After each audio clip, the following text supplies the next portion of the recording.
नमस्कार मित्रो, नुकतेच आपण 10वी किंवा 12वीची परीक्षा उत्तीर्ण झाला असाल आणि आपल्या समोर अनेक वेगवेगळ्या प्रकारचे प्रश्न निर्माण झालेले असतात की भविष्यातील करिअरच्या दृष्टिकोनातून कोणती शाखा निवडावी, कोणता अभ्यासक्रम निवडावा याविषयी आपण कन्फ्युजन मध्ये असाल तर सातारा येथील सीएफसीच्या माध्यमातून आपल्यासाठी विशेष मार्गदर्शन शिबिर आयोजित केले जात आहे। या अनुषंगाने आज या ठिकाणी आपणास माहिती देण्यासाठी मी प्राध्यापक doctor Vijay Kumbhar, associate professor, department of business economics and bank management, Dhananjayrao Gadgil college of commerce Satara. मित्रो, कॉमर्स सेक्टर मधील अनेक वेगवेगळ्या प्रकारच्या रोजगार संधीच्या बद्दल या करिअर मेळाव्याच्या अंतर्गत आपणास त्या ठिकाणी माहिती दिली जाणार आहे की आज आपल्याला माहिती आहे की कॉमर्स सेक्टर मध्ये अनेक वेगवेगळ्या प्रकारच्या रोजगार संधी उपलब्ध होत आहेत, जसे की त्या ठिकाणी CA, CS, banking officer, insurance adviser, portfolio manager, त्याचबरोबर डेटा अनालिस्ट यासारख्या अनेक वेगवेगळ्या प्रकारच्या संधी उपलब्ध आहेत। मात्र या संधीपर्यंत पोहोचण्यासाठी आपण नेमका कोणता अभ्यासक्रम निवडणं गरजेचं आहे, त्याचबरोबर आपल्याला कोणकोणत्या प्रकारची स्किल्स येणं अभिप्रेत आहे, या अनुषंगाने माहिती देण्यासाठी हा मेळावा त्या ठिकाणी आयोजित केला जातोय। हा करिअर मेळावा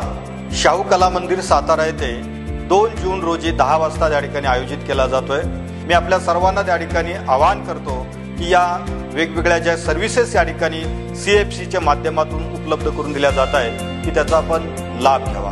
त्याबरोबरच हा व्हिडिओ आताच 10वी आणि 12वी उत्तीर्ण झालेले आपले मित्र, नातेवाईक आणि आपल्या संपर्कातील जे विद्यार्थी असतील, त्याचबरोबर त्यांचे पालक असतील, त्यांच्यापर्यंत हा व्हिडिओ आपण पोहोचवावा ही विनंती। धन्यवाद।